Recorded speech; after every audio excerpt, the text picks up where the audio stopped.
И снова здравствуйте! Сегодня видео о куртке из флиса и плащевки, о процессе сборки данной куртки и некоторых ее особенностях. Возможно, кто-то планирует пошив похожей модели. Исходя из ее модельных особенностей, и процесс сборки имеет свой порядок. Ее предназначение повседневное, но при этом для активных движений, потому обладает достаточной свободой вокруг груди и обхвата руки.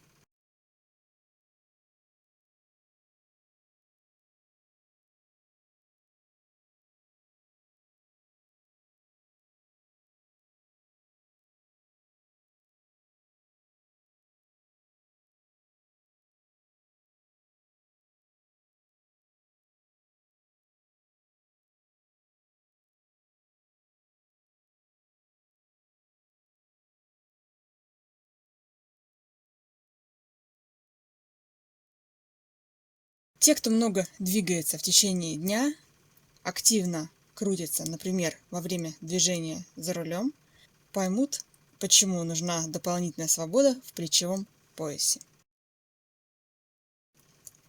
Высота флисового воротника стойки чуть длиннее шеи, чтобы слегка раскрыть молнию ворота для свободы, но не открывать шею непогоде. При этом внешний воротник из непромокаемого материала, тонкая мембрана, в половину высоты воротника из флиса. Это нужно для визуальной гармонии с верхним материалом и невозможности сформировать из данного материала стойку, примыкающую к шее, без использования выточек. Высота воротника флиса от 13 см спереди до 12 по центру спинки, а из мембраны 6 см. Перед разделен на две части молнией полностью по высоте. Длина молнии 87 см, из купленных 90 длины пришлось немножко укоротить. Спинка состоит только из флиса, в отличие от переда, но второй слой есть в районе кокетки. Плечевые швы флисовой части расположены на естественном месте, а у кокетки смещены вперед. Карманы спереди с молнией длиной 18 см. Карманы очевидны только молнией и отстрочкой. Изнутри они незаметны. По сути своей карман – пространство между двумя слоями полочки, ограниченные отстрочкой. Но для того, чтобы скрыть тесьму молнии, одна ее часть застрочена между слоями полочки, а вторая еще и между дополнительным фрагментом, повторяющим границу кармана от молнии. Рукава куртки на 3/4 по ширине покрыты вторым слоем, но не полностью по высоте. Это позволяет защищать руки от непогоды, но при этом сохранять подвижность рукава. Низ куртки спереди, как и рукава в части двух слоев в области подгибки, не содержит слой флиса. Это для уменьшения толщины. Также в рукавах не будет так забран объем от флиса в несколько слоев. Подгибка осуществлена только плащевкой. По спинке только флис, потому там обычная подгибка с обработкой открытого среза оверлоком или можно машиной зигзагом. Кратко о сборке. Сначала надо создать верхний слой плащевки. Кроме самой детали полочки, надо подготовить карман. Для этого, несмотря что плащевку не гладят, место для молний карманов будет прострочено и прорезано, подогнуто внутрь, потому можно и утюжить, и вкалывать иголки. Итак, изнутри флизелином я проклеила место, где будет молния. Очерчиваю снаружи положение молнии, внешних границ, центра для разреза, включая диагонали к углам. После проклеивания изнутри прорезаю снаружи, не доходя 1 мм до углов, загибаю внутрь, чуть натягивая, чтобы грани разреза прятались внутрь. Далее примеряю молнию внешней стороной к лицевой части. Карманная часть должна быть направлена к центру полочки, чтобы не пристрочить в обратную сторону. Эта часть прикрывает полотно молнии.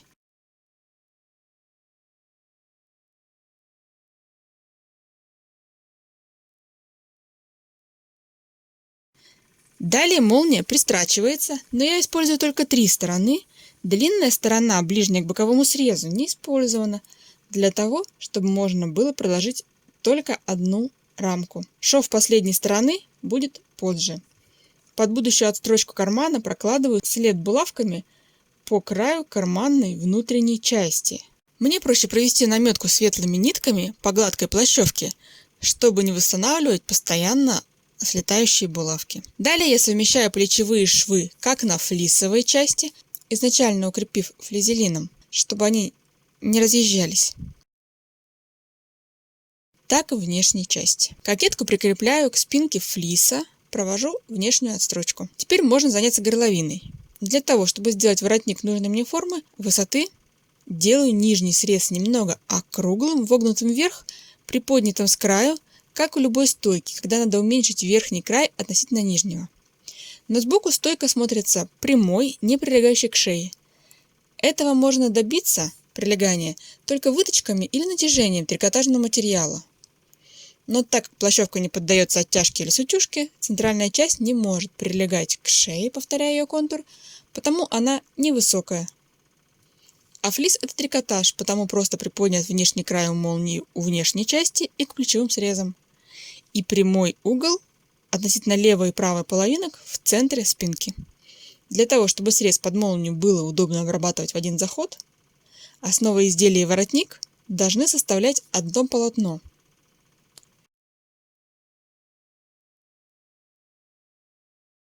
Потом совмещаю вертикальные срезы воротника как плащевки, так и флиса, каждый из них в одну деталь по отдельности. Также верхний срез обоих слоев каждого материала, вертикальные швы и верхний срез горизонтальный. Можно между слоями флиса основы и воротника вставить слой припуска плащевки, чтобы все было в одну деталь. Но я сделала иначе. Отдельно плащевка с воротником, отдельно флис с флисовым воротником. Потом они будут совмещены припуском внутрь. Между ними отстрочка в строчку горловины и будет незаметно. Молния вставлена в воротник только флисовый, потому крайние боковые срезы под молнию не застрочены. Она будет туда вставлена позже. Воротник пристрачивается к горловине флиса, плечевые швы прострочены, а у плащевки полностью закрыты все швы воротника, он полностью готов, пристрачивается к горловине, горловина чуть длиннее, воротник чуть короче горловины, остается свободное место с краев под молнию, которая будет огибать молнию, потому оставлено немножко с краев.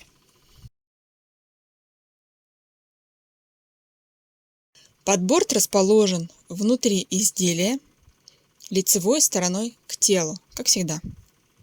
Обработан на оверлоке или зигзагом. Вертикальный срез округлый и верхний. Вертикальный срез подгибаю и прокладываю отстрочку для декора. Сам флис не осыпается, но обработка среза придает мягкому материалу немного жесткости и не позволит так растягиваться во время эксплуатации. Притачивать его к основе изделия нет необходимости.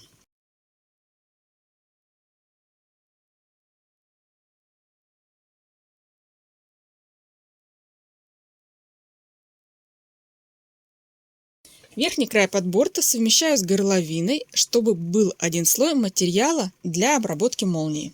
У воротника и у горловины срезаю ступеньками лишний объем всех срезов флиса. Горловину плащевки в округлых местах насекаю, чтобы снять натяжение.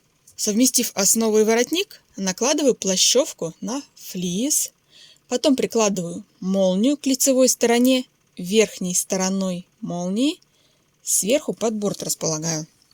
Огибаю молнию верхом воротника и подборта. Срезаю сам верх молнии, удаляя зубчики. Загибаю край молнии внутрь между тканью. Фиксаторы, чтобы не выскакивал бегунок, еще не поставила. Можно это сделать чуть позже, когда получу заказ с фиксаторами из магазина. Из-за толщины слоев, которые возьмут на себя немного ширины свободной части молнии, прокладываю строчку всего пакета тканей не очень близко, миллиметров 6-7 от зубцов молнии. Отстрочку надо проводить в конце, когда подогнут низ. В данном случае я сначала провела отстрочку не до самого конца, внизу, если нет возможности сразу провести примерку длины изделия. Мое изделие практически шилось без примерок, так уж получилось, потому мне приходилось выходить из положения. Далее совмещаю боковые срезы спинки и полочек. На оверлоке обрабатываю срезы. Подгибаю низ изделия. По спинке сначала низ флиза обработала оверлоком, подогнула. По переду флиз срезала до длины изделия. Флиз. А плащевку оставила длиннее, обогнула ей низ изделия внутрь, загнула припуск. Сантиметра 3-3,5 подгибка, плюс миллиметров 6-7, ну до сантиметра, это дополнительно внутрь припуск. Молнию обработала внизу с изнанки, отметив симметрично низ на обеих половинках молнии, отогнула, провела отстрочку молнии до конца. То же самое, как с верхним срезом. Подборт внизу закрепила ручными стежками. С лицевой стороны внизу проложила отстрочку для красоты, параллельно строчке закрепки подгибки. Карман можно с лица отстрочить в любой момент. Теперь при открытом кармане не видно края ленты молнии. Боковая последняя строчка также проложена в любой момент. Она завершает рамку, фиксирует между собой оба слоя переда. Далее на рукавах намечаю положение дублирующего слоя плащевки. От переднего переката до среза 1/4 ширины – это только флис. Настрачиваю сверху слой, вывернув, насекаю криволинейные участки припуска, чтобы не было натяжки. Можно провести отстрочку сразу, но я предпочитаю совместить срезы в шов рукава и потом провести отстрочку среза рукава, закрепив плотный шов в одном положении изнутри, поэтому сначала обрабатываю его оверлоком, а потом уже провожу отстрочку, когда шов собран. Рекомендую, если отстрочка рукава идет после сборки вертикального шва, как, например, когда шьются рубашки с закрытым швом, шить не с узкого края, не со стороны запястья, со стороны оката. Вертикальный шов собирает в себя гармошкой весь рукав, потому проще собирать его в широкий участок, чтобы в широкий участок вбирался весь рукав, чем весь рукав в область, равной ширине запястью. Слишком много ткани проще собрать в широкую часть. Втачиваю рукав, подгибаю низ, также без лишнего слоя флиса под плащевкой.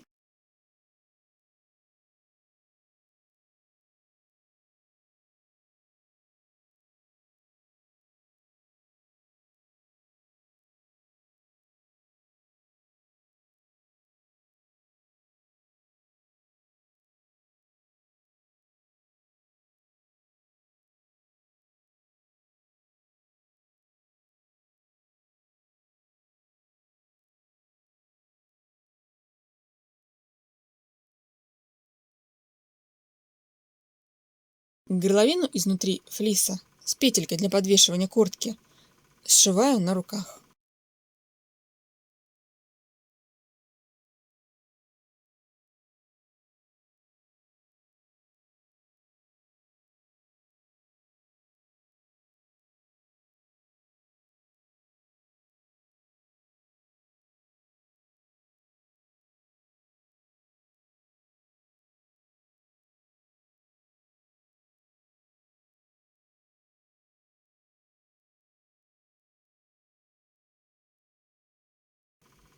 Все. Рада, если видео было интересно и полезно. До скорых новых встреч!